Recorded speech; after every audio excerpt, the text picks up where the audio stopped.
드리며 예수님의 이름으로 기도합니다. 아멘. 우리 하나님의 말씀 보겠습니다. 시편 130편 우리 1절부터 8절 말씀입니다. 우리 한 절씩 교독하도록 하겠습니다. 시편 130편 1절부터 8절입니다. 우리 한 절씩 교독하도록 하겠습니다. 제가 먼저 읽겠습니다. 여호와여, 내가 깊은 곳에서 주께 부르짖었나이다. 주여, 내 소리를 들으시며 나의 부르짖는 소리에 귀를 기울이소서. 여호와여, 주께서 죄악을 지켜보실진데 주여 누가 서리이까? 그러나 사유하심이 주께 있음은 주를 경외하게 하심이니이다. 나 곧 내 영혼은 여호와를 기다리며 나는 주의 말씀을 바라는도다.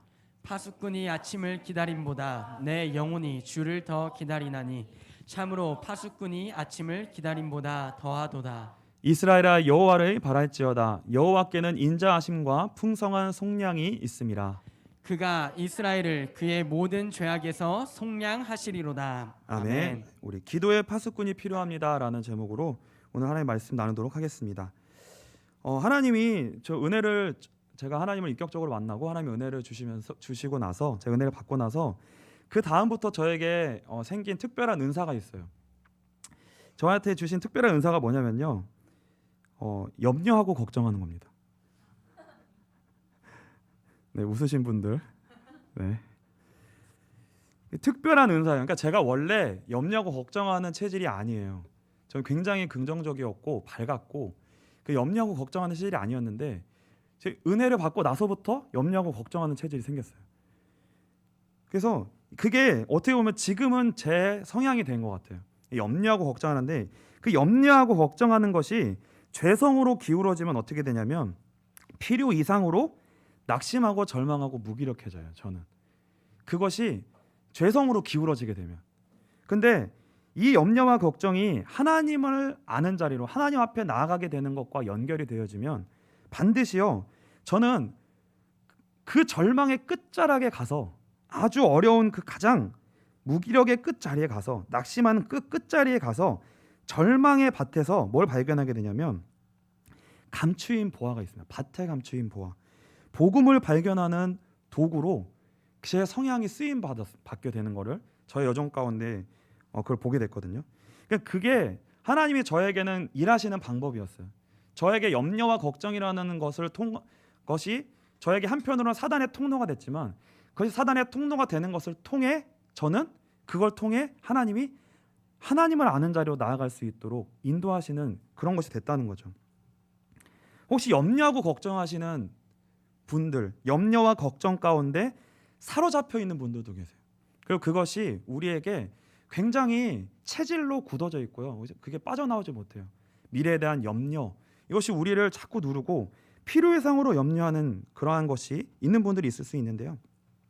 오늘 이 시간 그 염려와 걱정이 하나님의 계획으로 바뀌어질 수 있는, 하나님 앞으로 나아갈 수 있는 그런 도구가 되는 은혜가 있게 되시길 주님의 이름으로 축복합니다. 고린도후서 7장 10절을 우리 한번 같이 읽겠습니다. 하나님의 뜻대로 하는 근심은 후회할 것이 없는 구원에 이르게 하는 회개를 이루는 것이요 세상 근심은 사망을 이루는 것이니라. 사실 제가요, 밑도 끝도 없이 그냥 염려하고 걱정하게 된 게 아니에요. 제가 왜 그냥 염려와 걱정이라는 것을 하나님의 뜻 가운데 염려와 걱정이라는 것을 하게 되는 자리로 가게 됐는데, 왜 제가 그 염려와 걱정을 하게 됐냐면요, 제가 그냥 하게 된 게 아니라 하나님이 저를 자꾸 구덩이에 집어넣으시는 거예요. 제 인생이 자꾸 구덩이에 빠지는 거예요. 제 인생이 구덩이 안에 있는 거예요, 계속. 그러니까 구덩이 안에 있는데 염려하고 걱정하지 않을 수 있어요? 그 안에서 하나님을 찾지 않을 수 없게 되는 거예요. 그러니까 제가 잘나서 하나님을 찾는 게 아니라 하나님을 찾을 수밖에 없도록 하나님이 인도하시더라는 거죠. 그래서 그러니까 하나님을 인격적으로 깊이 만나는 은혜를 받은 이후부터 이 여정이 더 많아졌고, 옛날에는 저는요, 구원 받았냐 안 받았냐 걱정 안 했거든요. 근데 어느 날부터는 그게 제 인생의 가장 중요한 걱정거리가 됐어요. 제가 예배를 드릴 때 은혜를 받냐 안 받냐, 말씀이 들리냐 안 들리냐, 내가 지금 기도가 되어지냐 안 되어지고 있냐, 나의 삶에 지금 기도하는 시간이 맞냐 적냐, 이것이 저의 인생의 염려거리가 됐다니까요. 부담이 되기 시작했어요. 이전에는 그런 거 가지고 고민하지 않았거든요. 근데 은혜를 받고 난 이후부터 일정 이상 동안 제가 기도하지 않고 그리고 시간을 채웠다 하더라도 마음을 쏟지 않으면 뭔가 내가 잘못되고 있구나. 지금 내가 지금 뭔가 하나님 앞에 해야 될 것들이 있는데 내가 지금 하지 못하고 있구나라고 하는 이상한 부담과 염려 걱정이 저에게 생기기 시작했다는 거죠. 그리고 그것과 더불어서 저의 인생에 하나님이 저의 인생을 자꾸 구덩이에 집어넣으시는 거예요. 정말 희한하게도 구덩이에 집어넣으시는데 그게 뭐냐면요. 여러분들이 한번 생각을 해보세요. 은혜 받기 전에는 여러분에게 교회라는 것이 그렇게 큰 가치가 없어요. 근데 은혜를 받고 나잖아요. 정말 은혜를 받고 나면 교회만큼 가치 있는 곳이 없어요. 교회가 이런저런 문제가 많고 부족한 것도 많지만 정말 내가 은혜를 사모하고 내가 하나님 앞에 하나님을 만나고 그 하나님의 은혜가 필요한 그 가치를 내가 알게 되면 우리의 마음이 그대로 어디를 향하게 되냐면 교회를 향한 마음이 생기게 됩니다. 자동이에요, 자동. 근데 저는 하나님이 저를 어떻게 인도하셨냐면 교회가 저의 구덩이의 역할을 하더라고요. 하나님이 저에게 가장 귀하고 가치 있게 저의 마음에 주신 그 마음에 주신 교회가 저를 자꾸 구렁텅이에 빠뜨리는 거예요. 그게 하나님이 저에게 인도하시는 방법이었거든요. 그래서요, 저는요, 이게 저 스스로도 사실 이해가 되지 않는 길이었어요. 교회가 너무나 귀하고 가치 있는 것이 발견됐지만 교회를 다니고 예배를 드리고 교회 생활을 해야 되는 것으로 인해 또한 그것이 저에게 구덩이와 같은 시험과 염려와 걱정에 대한 대상의 내용으로 교회라는 것이 저에게 또 자리를 하기 시작했다는 거죠. 그래서 근데 모르겠어요. 여러분들은 교회 다니지 얼마 안 되시는 분들은 아주 좋을 때예요. 은혜 받고 정말 좋을 때, 모든 것이 좋아 보일 때, 교회 다니는 사람이 너무 좋아 보일 때, 다 천사인 것처럼 보일 때, 야 은혜 받는 사람만 있으면 교회가 얼마나 천국 같을까? 이렇게. 그리고 실제로도 그런 귀한 분들을 만나서 만남의 축복을 받아서 인도함 받을 수 있어요. 그러나 오래 신앙생활을 하게 되면은요, 그건 어린아이와 같을 때를 지나서 시험의 시기가 오고 연단을 받고 자라야 될 시기가 오거든요. 그러니까 그때는 우리가 마치 그 남녀가 연애를 할 때와 그 뭐가 씌잖아요, 연애할 때. 근데 그게 벗겨졌을 때는, 씌었을 때는 장점만 보여요. 단점이 보여도 가려져요. 그런데 그것이 벗겨졌을 때는 그때부터는 단점이 보이기 시작하거든요. 그러니까 우리에게도 신앙생활하는 가운데 이 교회에서 계속 날마다 좋기만 한 것이 아니라 그 시기가 온다는 거죠. 우리가 자라야 될 시기. 근데 그 시기가 오는데요, 저는 어떻게 보면 근데 그 누구보다 그렇지 않은 분들도 있겠지만 저는 그 교회로 인한 구덩이에 자꾸 빠지는 경험들을 많이 하게 됐어요. 그래서 저는 저도 되게 스스로도 이해가 되지 않았고, 누구한테 어떤 이런 저의 걸음이나 여정을 공감이나 이해를 구할 수 없는 그런 여정을 좀 걸었습니다. 초반에 막 걷게 됐어요. 그래서 우리는 사실 보통 내 이야기를 다른 사람이 했을 때 그 사람이 맞아, 나 그거 이해해, 맞아, 나 그거 나도 그랬어 라고 얘기를 했을 때 들어주고 공감을 해주면 위로가 돼요. 근데 그런 게 있어요. 내 상황은 아무한테도 아무리 얘기를 해도 이 사람은 이해를 못해. 내 상황을 이해할 수 있는 사람이 많지 않아. 내가 지금 그런 상황에 있다라고 느껴질 때는요, 굉장히 외롭고 굉장히 힘들거든요. 근데 교회 안에서 내 얘기를 했을 때 이 얘기들이 공감되지 않고 나만 좀 다른가? 라고 느껴지는 그런 길을 걸을 때요, 굉장히 어렵거든요. 근데요, 이 교회에서도 이런 여정을 통해서 다른 사람으로부터 이해를 받는 길이 차단되는 길을 걷는 경우가 있어요. 근데 그게 누구냐면요, 저는 대표적으로 그게 요셉이라고 생각해요. 창세기 37장 18절부터 24절입니다. 네, 제가 읽겠습니다. 요셉이 그들에게 가까이 오기 전에 그들이 요셉을 멀리서 보고 죽이기를 꾀하여 서로 이르되 꿈꾸는 자가 오는도다. 자, 그를 죽여 한 구덩이에 던지고 우리가 말하기를 악한 짐승이 그를 잡아먹었다 하자. 그의 꿈이 어떻게 되는지를 우리가 볼 것이니라 하는지라. 네, 24절까지죠. 르우벤이 듣고 요셉을 그들의 손에서 구원하려 하여 이르되 우리가 그의 생명은 해치지 말자. 루벤이 또 그들에게 이르되 피를 흘리지 말라. 그를 광야 그 구덩이에 던지고 손을 그에게 대지 말라 하니 이는 그가 요셉을 그들의 손에서 구출하여 그의 아버지에게로 돌려보내려 함이었더라. 요셉이 형들에게 이르매 그의 형들이 요셉의 옷 곧 그가 입은 채색 옷을 벗기고 그를 잡아 구덩이에 던지니 그 구덩이는 빈 것이라. 그 속에 물이 없었더라. 요셉을 쉽게 말하면 요셉의 환경은 교회였습니다. 요셉의 가족들은 다 믿는 사람들이었어요. 요셉의 가문은 하나님께 부름받은 가정이었고 가문이었어요. 근데 누구로 인하여 구덩이에 빠졌어요? 형들로 인하여 구덩이에 빠졌어요. 그러니까요, 우리는 불신자로 인하여서 세상에 상처를 받는 거는 어떻게 보면은 그래도 잘 받아들일 수 있어, 어떻게 보면. 그런데 우리가 언제 진짜 낙심하고 절망하고 구덩이에 빠지냐면 교회에서 믿는다고 하는 사람을 통해 야, 저 사람 믿는 사람 아니야? 저 사람이 저 신앙생활 오래 한 사람 아니야? 라고 한 사람을 통해 구덩이에 빠지는 경험을 하게 되잖아요. 여러분들이 그 구덩이에서 빠져나오기는 쉽지 않아요. 그러니까 요셉이 빠진 구덩이는요, 단순히 가족으로 인한 시험이 아니에요. 요셉이 빠진 구덩이는요, 그냥 그런 차원의 상처가 아니에요. 정말 우리가 기댈 수밖에 없는 교회와 신앙을 가진 사람들로부터 인해 구덩이에 빠진 거예요. 그리고요, 그렇게 그런 구덩이에 빠지잖아요. 누구한테도 공감받을 수 없고 위로받을 수 없습니다. 어떤 것도 이해받을 수 없어요. 그러니까 요셉이 그런 길을 간 거예요. 그러니까 그런 차원이 아니더라도요, 여러분들이 느낄 때 아니 자꾸 구덩이로 빠지는 것 같은, 내가 구덩이에 들어가 있는 것 같은 그런 인생으로 인도함 받는다고 느껴지는 분이 계실 수 있습니다. 근데요, 잘 생각해 보시면 뭐냐면요, 이 구덩이는, 그러니까 요셉에게 허락된 이 구덩이는 사람으로부터 진짜 말미암은 구덩이가 아니에요. 그 뒤에 정말 하나님으로 말미암은 구덩이거든요.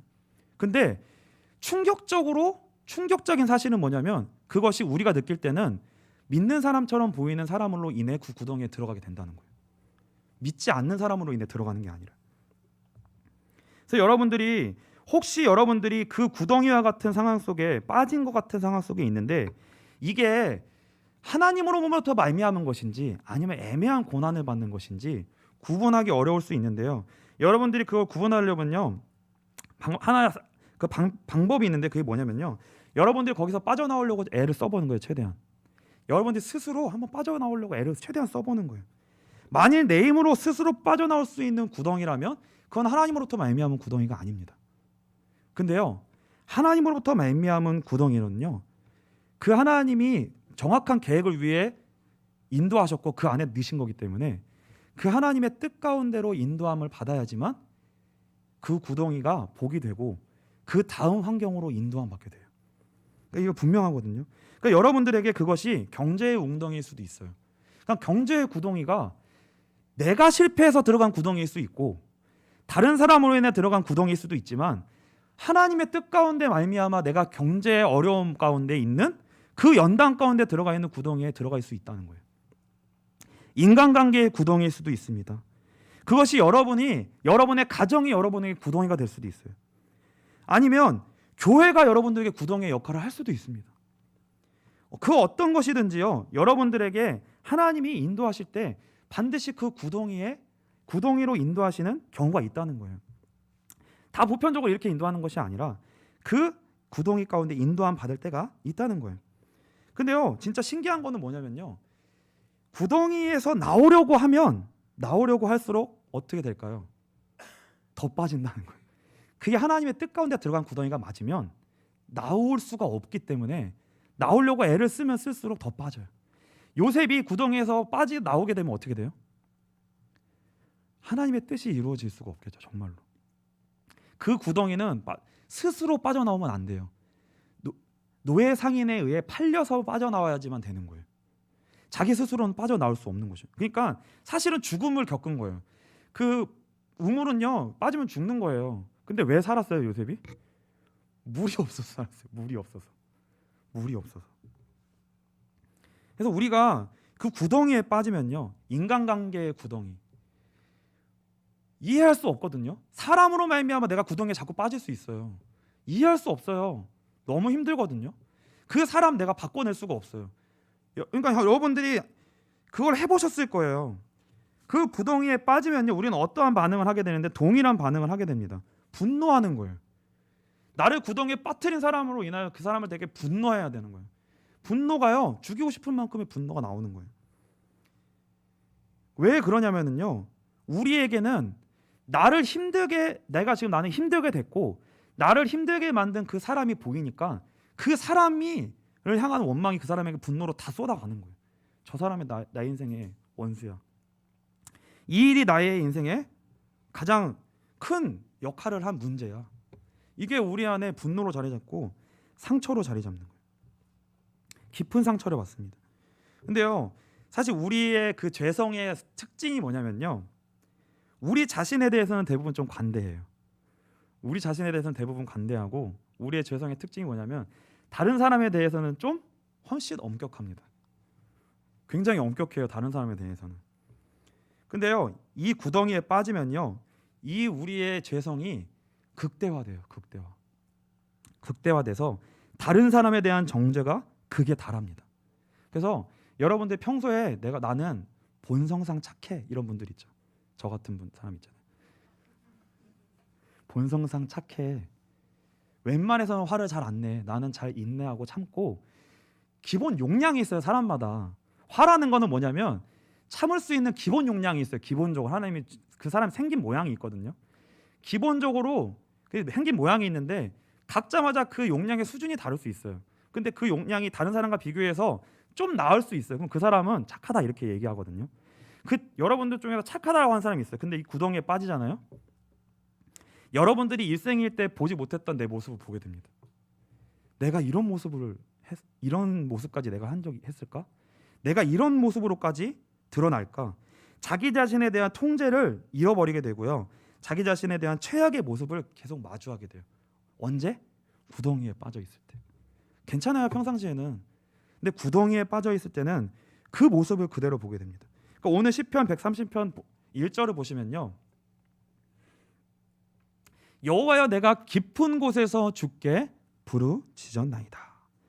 그러니까 이 시작 출발 자체를 여러분들이 잘 이해를 하셔야 돼요. 그러니까 시편은요, 시잖아요. 그리고요, 시편은 그냥 우리가 논리적으로 이해적으로 읽을 수 있는 게 아니라 그 시를 지은 사람의 환경과 상황과 여건이 있어요.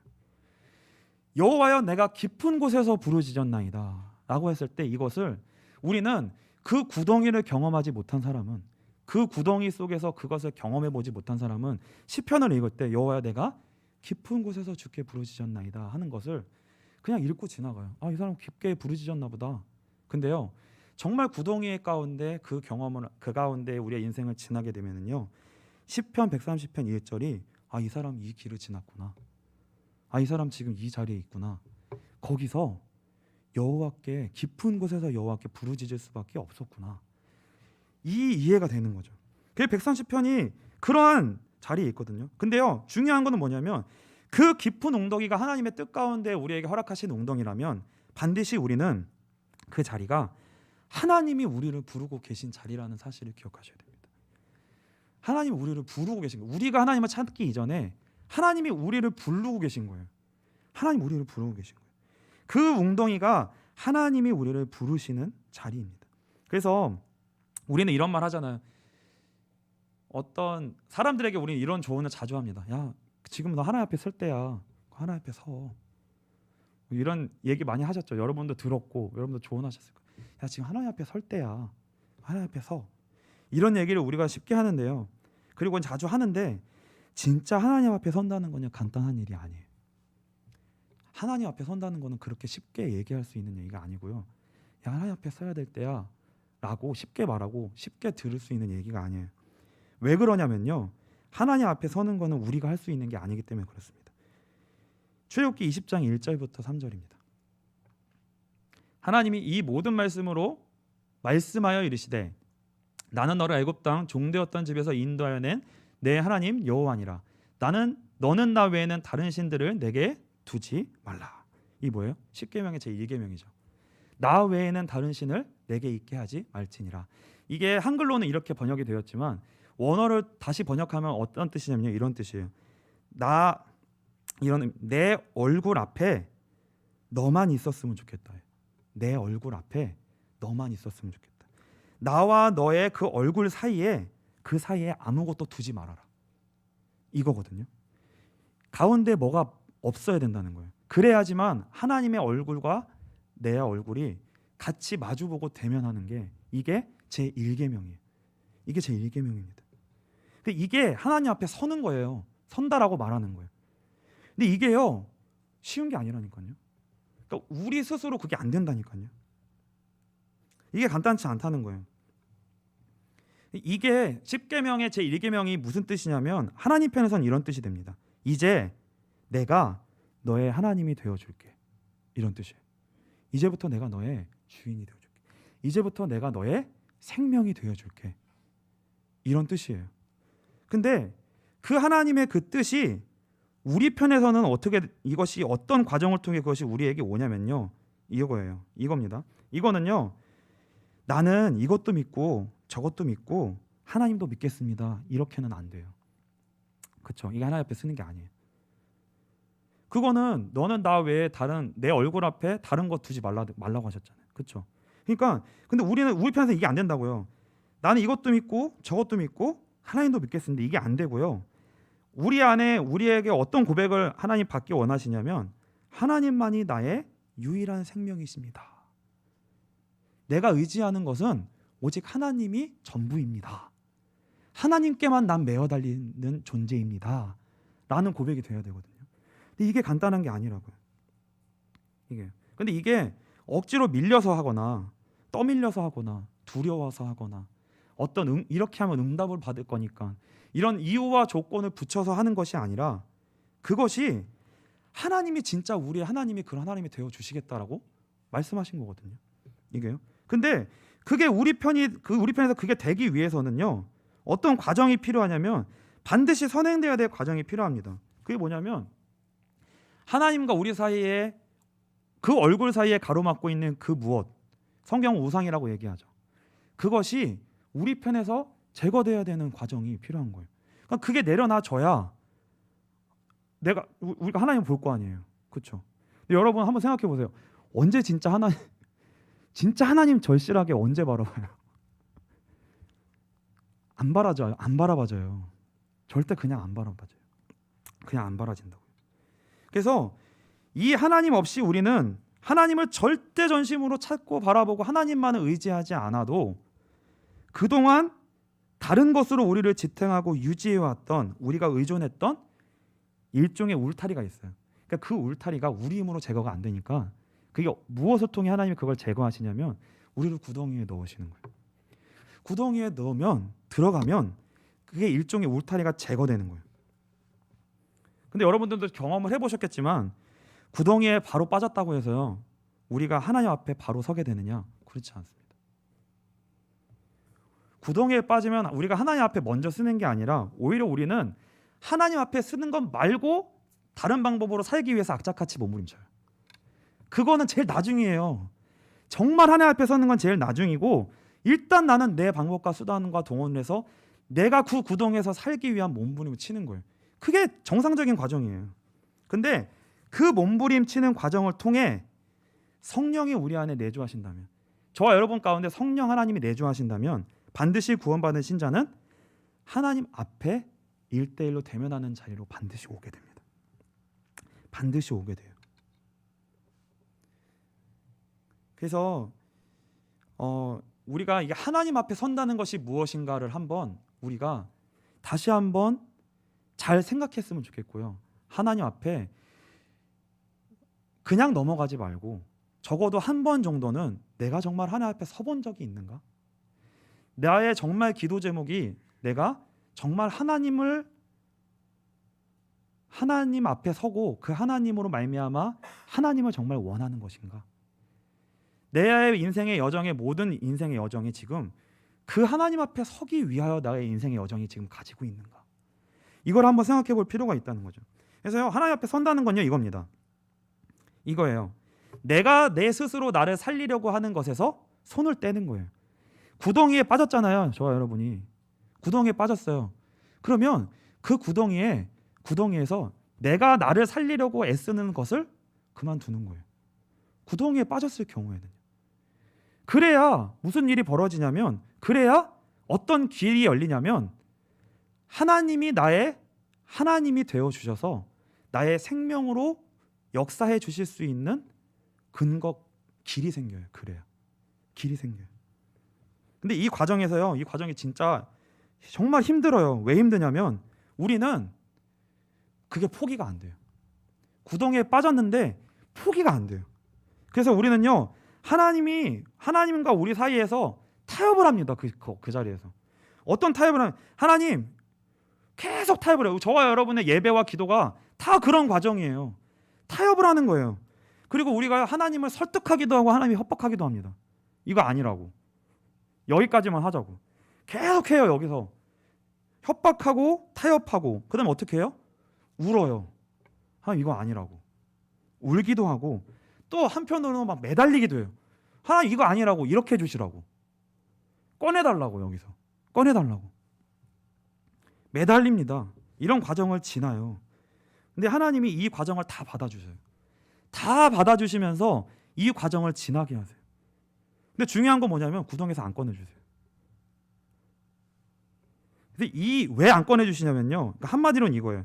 이 구덩이에서 꺼내달라고 기도하는 게 뭐냐면요, 이게 자기애예요. 자기애. 이게 자기애라고 하는 건데,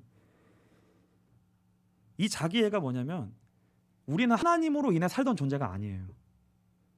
하나님 없이 다른 것으로 나를 살리면서 그렇게 살리는 나를 사랑해왔던 존재예요.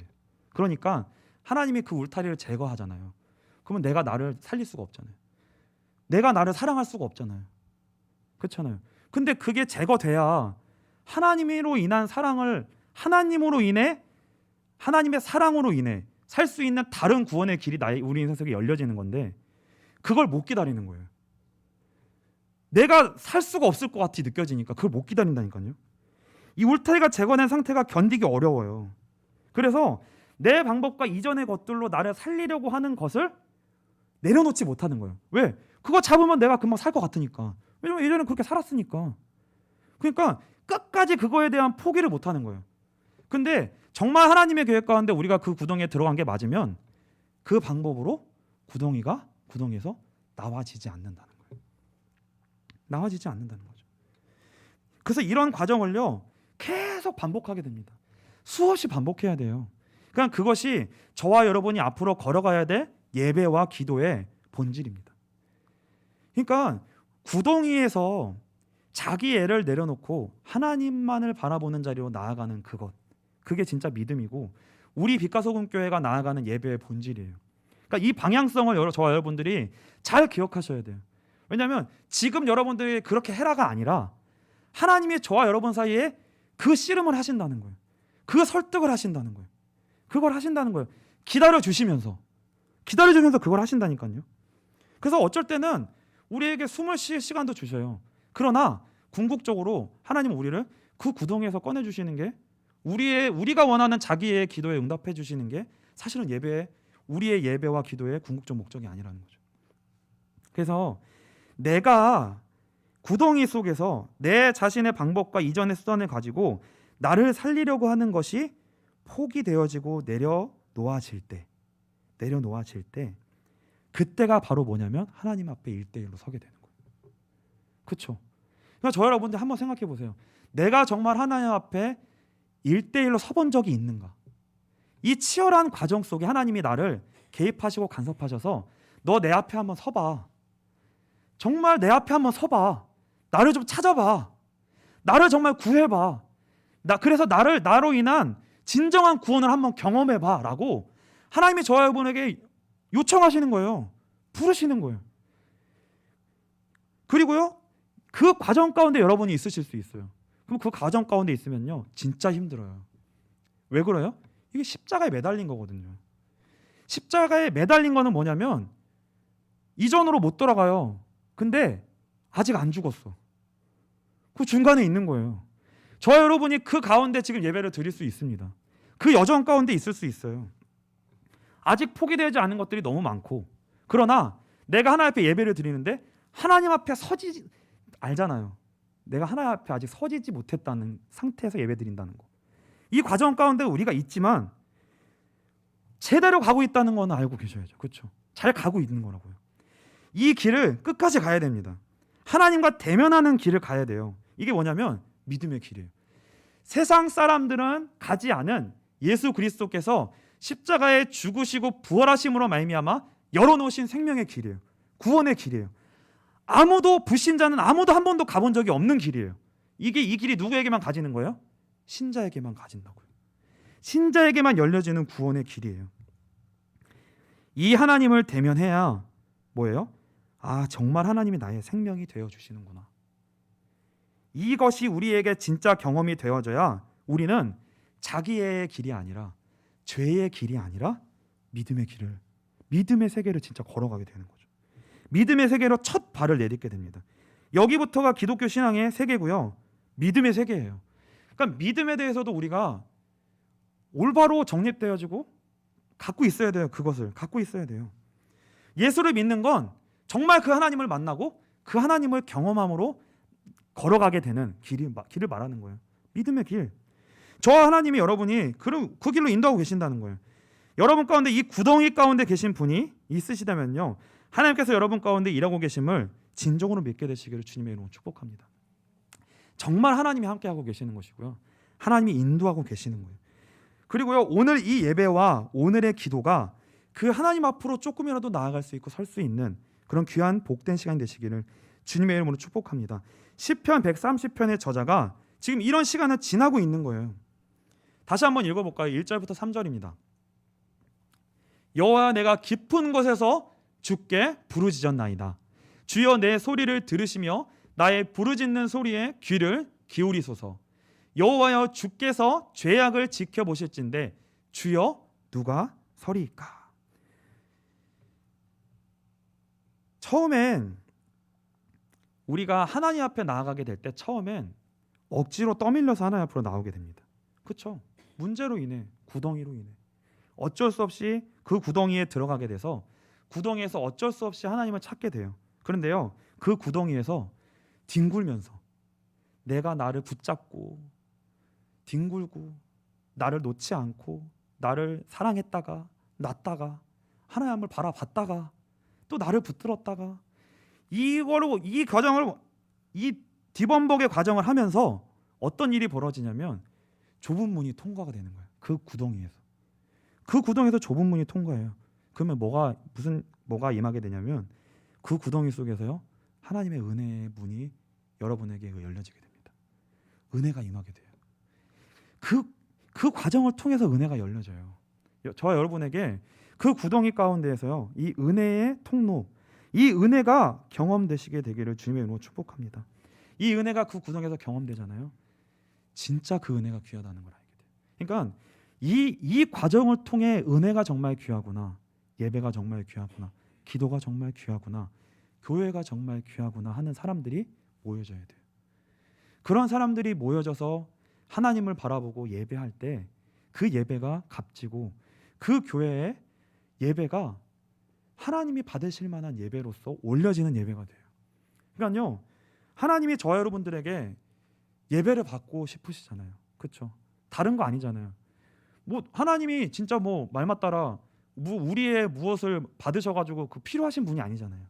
그게 아니라 온전히 우리의 마음이 하나님을 찾는 인생으로, 우리의 마음이 잔뜩 죄로 말미암아, 세상으로 말미암아, 우상으로 말미암아 잔뜩 더러워졌는데 그 혼합되어지고 그냥 내 사랑으로 가득 차 있고 다른 거 덩지덕지 다 붙들고 있는 것 속에서 내가 하나님을 바라보고 예배하고 기도한다?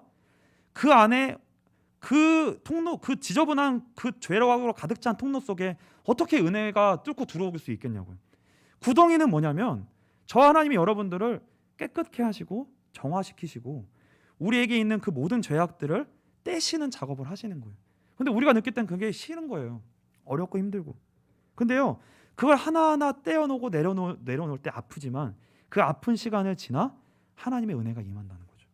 반드시 그 과정을 통해서만 진짜 깨끗한 은혜가 임해요. 정말 깨끗한 은혜가. 그 은혜가 경험될 때 그 은혜를 가지고 그 은혜 때문에 이제 하나님 앞에 나아가게 돼요. 그러니까 저희 여러분이 그 구덩이가 우리가 빠져 있는 환경과 문제 여건의 구덩이가 그 은혜를 만나고 하나님을 만나는 값진 생수를 발견하는 자리가 됐다면 그때부터 저희 여러분의 신앙생활은 그 은혜를 따라 하나님을 향하여 걷게 되는 거예요. 왜요? 그 은혜를 더 맛보고 싶으니까. 그 은혜가 너무 귀하니까. 그 은혜가 얼마나 귀한지를 아니까. 그리고 그 은혜를 받기 위해서는 내가 하나님 앞에 처리해야 될 과정들이 남아있다는 것을 알게 되는 거예요. 이렇게 우리가 하나님 앞에 나아가야 돼요. 근데 이제 중요한 것은 뭐냐면 이제 지금 바로 결론이라고 하면 좀 늦어질 수 있으니까 마무리 결론을 향하여 나아가고 있는 건데 그 은혜를, 그 값진 은혜를 하나님이 저와 여러분들에게 주실 것이고요. 받으셔야 되고요. 계속해서 받아야 돼요. 근데 중요한 건 뭐냐면 그 은혜를 경험해도 계속 받아도 그 은혜 한번 받기 쉽지 않아요. 그러니까 여러분들 정말 그렇게 은혜를 경험하게 되면 그 은혜를 한번 계속 그 은혜를 향하여 나아가는 길이 쉽지 않은 과정이라는 걸 알게 돼요. 근데 그 쉽지 않은 과정을 통해 은혜를 경험했음에도 불구하고 환경이 절대로 쉽게 바뀌지 않습니다. 우리는 그 구덩이는 쉽게 바뀌지 않아요. 그 은혜를 경험함에도 불구하고 우리는 끊임없이 구덩이에서 넘어졌다 일어날 거고요. 환경은 여전히 변하지 않을 것입니다. 근데 중요한 건 뭐냐면 낙심하지 말라는 거예요. 낙심하지 말라는 거예요. 계속해서 그 은혜를 향하여 나아가라는 거예요. 그러면 한 가지 분명한 사실은 있습니다. 그게 뭐냐면 다른 건 안 바뀌는데 저와 여러분은 바뀌어요. 저와 여러분이 바뀌어요. 무엇으로 바뀌냐면 시편 130편 3절부터 다시 한번 읽게요. 그 이후에 고백을 한번 보세요. 이런 고백을 하는 사람으로 바뀌어져요. 저와 여러분이 바뀌어집니다. 한번 보세요. 우리 같이 제가 한번 읽어보겠습니다. 여호와여 주께서 죄악을 지켜보실진대 주여 누가 서리이까? 그러나 사유하심이 주께 있음은 주를 경외하게 하심이니이다. 나 곧 내 영혼은 여호와를 기다리며 나는 주의 말씀을 바라는도다. 파수꾼이 아침을 기다림보다 내 영혼이 주를 더 기다리나니 참으로 파수꾼이 아침을 기다림보다 더하도다. 이스라엘아 여호와를 바랄지어다. 여호와께는 인자하심과 풍성한 속량이 있음이라. 그가 이스라엘을 그의 모든 죄악에서 속량하시리로다. 뭐가 바뀌면 하나만 바뀌어요. 저와 여러분의 마음이 바뀌는데 저와 여러분의 마음이 어떤 마음으로 바뀌냐면 정말 하나님을 바라고 원하는 인생으로 바뀌어져요. 그 무엇보다도 하나님을 원하게 됩니다. 그것이 하나님이 우리의 인생 속에 목표하시는 거예요. 우리의 마음이 하나님을 기다리고 바라보는 인생이 돼요.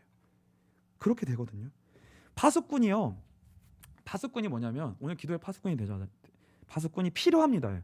기도의 파수꾼이 필요합니다인데 파수꾼이 뭐냐면 전쟁이 적군이 항상 쳐들어올 것 같은 그 상황이에요. 전시예요. 그러나 그 파수꾼이 성루에서 이 자기 진영에 있는 사람들은 다 잡니다. 근데 파수꾼만 깨어 있는 거예요. 깨어 있어서 뭘 보는 거예요? 계속 염려하고 걱정하는 거예요. 파수하면서 뭐예요? 뭘 염려하고 걱정해요? 적군이 쳐들어오는 것을 염려하고 걱정한다고요. 그러니까 이 염려와 걱정은 본인을 위한 염려와 걱정이 아니에요. 나와 우리 가정과 교회를 위한 걱정이에요. 적군이 쳐들어오는 걸 가장 먼저 발견해서 이걸 알려주는 거예요. 근데 이 파수꾼이 가장 기다리는 거는 뭐냐면 이 밤 동안 적군이 쳐들어오지 않고 아침이 오는 걸 기다리는 거예요. 그렇죠? 전쟁이 오는 걸 누가 기다리겠어요? 적군의 소식이 들려오는 것이 아니라 평안한 가운데 아침이 들려오기를 바라는 거예요. 그 파수꾼이 얼마나 그 공포 속에서 아침을 기다리겠어요. 근데 그것만큼 뭘 기다린다고요? 하나님의 일하심과 하나님의 임재하심을 기다린다고요. 어디서요? 구덩이에서요. 저 여러분이 있는 자리에서. 근데요, 이게 처음에는 나를 위해서만 하는 것처럼 보여져요. 나 한 사람을 위해서 내가 살기 위해서 은혜를 받는 것처럼 보여져요. 근데 저와 여러분이 그 모든 과정을 통해 하나님만을 바라보는 사람으로 변화되어지게 되면은요, 어떤 일이 벌어지냐면 저와 여러분이 있는 그 자리에서 저와 여러분이 기도의 파수꾼으로 세워집니다. 그 한 사람이 여러분이 있는 그 자리에 하나님의 임재가 임하게 하고 하나님의 임재가 임할 때 그 자리에 죄와 사망의 정과 저주가 물러가게 되는 그 역할을 하게 돼요. 저 여러분이 나 한 사람만 은혜 받는 줄 알았는데 여러분이 그 자리에서 계속 은혜를 받고 있잖아요. 그 영향력이 반드시 갑니다. 저와 여러분이 그 자리에 있는 것 자체가 그 자리에 빛을 비추는 거예요. 내가 그 자리에서 계속 은혜를 받는 거예요. 아무것도 변하는 것이 없는 것처럼 보이는데 내가 변하고 있다니까요. 내가 예배자로 세워지고 있다니까요. 근데 그게 여러분의 가정과 교회와 환경을 변화시키는 것으로 바뀌어진다고요. 나는 구덩이 속에 있는 것처럼 보이는데 나는 거기서 맨날 넘어지고 자빠지고 하고 하나님만 바라보는 것 외에는 하는 것이 없는 것처럼 보이는데 그 일이 반드시 그 일과 연결된다는 거예요. 그래서요, 여러분들이 이 과정을 통해 하나님이 정말 나와 함께 계시는구나, 내가 하나님의 자녀구나, 나를 하나님이 내가 있는 자리에 기도의 파수꾼으로 부르셨구나, 내가 복의 근원이구나, 이거를 확인하고 발견하고 이 정체성을 발견할 수 있는 자리로 반드시 인도하실 것입니다. 그래서요, 너무 어려워하지 마시고 그 자리에서요 계속 넘어졌다 일어났다를 반복하시고 하나 앞에 나오는 그 일을 계속해서 하세요. 그러면 어느 날 그게 여러분의 전문성이 돼요. 여러분에게 있는 그 문제가 여러분의 특별한 달란트가 됩니다. 각자 다 달라요. 저는 교회가 저에게 구덩이였거든요. 교회라고 하는 구덩이에서 제가 넘어졌다 일어났다 넘어졌다 일어났다 수도 없이 넘어졌다 일어났다 하면서 하나님의 은혜 앞으로 조금씩 인도함을 받았던 것이 그게 저의 역할이 됐고 거기서 저의 영체성을 발견하는 게 됐고 그게 저의 전문성이 됐어요. 그게 제가 하나 앞에 조금씩 저의 정체성을 확인하고 내가 무엇을 해야 되는지를 확인할 수 있는 걸음이 됐다는 거죠. 걸음이 됐다는 거죠. 진짜 결론을 맺겠습니다. 제가 제 은사가 뭐라고 했죠? 염려하고 걱정하는 거. 그럼 무슨 의미로 제 염려하고 걱정하는 게 제 은사인지 아시겠죠? 저는 염려하고 걱정하는 게 제 정체성이에요. 왜요? 제 귀가 파수꾼이니까. 내가 내 가정의 파수꾼이고 교회의 파수꾼인 거예요. 그러니까 항상 염려하고 걱정하는 거예요. 근데 제가 이게 제 체질이다 아니다. 이게 원래 제 체질이 아니에요. 그래서 저는 항상 어떤 걱정을 하냐면 교회에 대한 걱정을 합니다. 교회는요, 그러니까 저는 교회를 바라볼 때 항상 악의 상황이 무엇인가를 항상 바라봐요. 교회가 무너지고 넘어지고의 최악의 전선이 뭔가, 여기에 항상 관심이 많아요. 잘 되고 있고 좋은 것 같고 그럴 때도 저는 항상 염려하고 걱정하는 게 제 역할이에요. 왜요? 저는 교회 파수꾼이니까. 저는 그걸 걱정해야 되는 사람이니까. 근데 제가 생각할 때 교회가 살고 죽는 것의 핵심은 뭐냐면요, 이 구덩이라는 웅덩이에 빠져서 그걸 통과해서 정말 하나님을 경험하는 믿음의 시작이, 하나님을 만나게 되는 그 믿음의 시작, 그 믿음의 사람이 교회에 세워져야 돼요. 그 사람이 있냐 없느냐가 제일 중요해요. 교회는. 그게 교회가 살고 죽느냐, 그 사람이 세워지면 교회는 세워지는 거고, 그 사람이 세워지지 않았으면 그 교회는 언젠가 반드시 무너진다는 거예요. 모든 수고가 다 헛되게 된다는 거예요. 그게 아니면 저 여러분이 드리고 있는 예배와 기도가 다 여러분의 그 믿음을 세워지는 자리로 가지 않으면 모든 우리의 예배와 기도가 헛수고가 된다는 거예요. 이게요. 그래서 저는 그 최악의 마지노선을 항상 보고 영적인 사망의 경계를 보고 끊임없이 경계하고 대비하고 준비하려고 하는 것에 끊임없는 무게와 부담과 무게가 있어요. 저와 여러분도 여러분의 자리에서 여러분의 역할 가운데 있는 그 기도의 파수꾼의 자리로 세워지게 되시기를 주님의 이름으로 축복합니다. 특별히요, 저는 다른 것보다 여러분들 기도의 파수꾼이 됐으면 좋겠어요. 어느 기도의 파수꾼이냐면 이 교회를 위한 기도의 파수꾼. 그게 가장 지금은 중요합니다. 그래서 아브라함이 이 소돔과 고모라의 멸망을 하나님이 아브라함에게 알려주세요. 근데 그때 기도합니다. 아브라함이 50명을 놓고 기도해요. 50명의 의인만 있으면 이 소돔과 고모라가 멸망하지 않으셨으면 좋겠습니다. 근데 그게 어디까지 가냐면 10명까지 가요. 10명까지 가거든요. 10명의 의인만 있어도 멸하지 말아달라고 기도합니다. 이 빛과 소금 교회가 진짜 살아날 것인가 아니면 무너질 것인가, 숫자가 아니라 영적으로 살아날 것인가 죽을 것인가는 정말 하나님께 달렸어요. 근데 그 하나님께 달렸기 때문에 정말 그 하나님 앞에 매어 달려 진심으로 기도할 수 있는 사람이 몇 명이나 될까? 이 교회, 이 교회를 위해서 진짜 기도하고 매달리는 사람이 몇 명이나 될까? 그게 이 교회를 가른다는 거예요. 그래서 저는 여러분이 다 그런 한 사람 한 사람이 되기를 주님의 이름으로 축복합니다.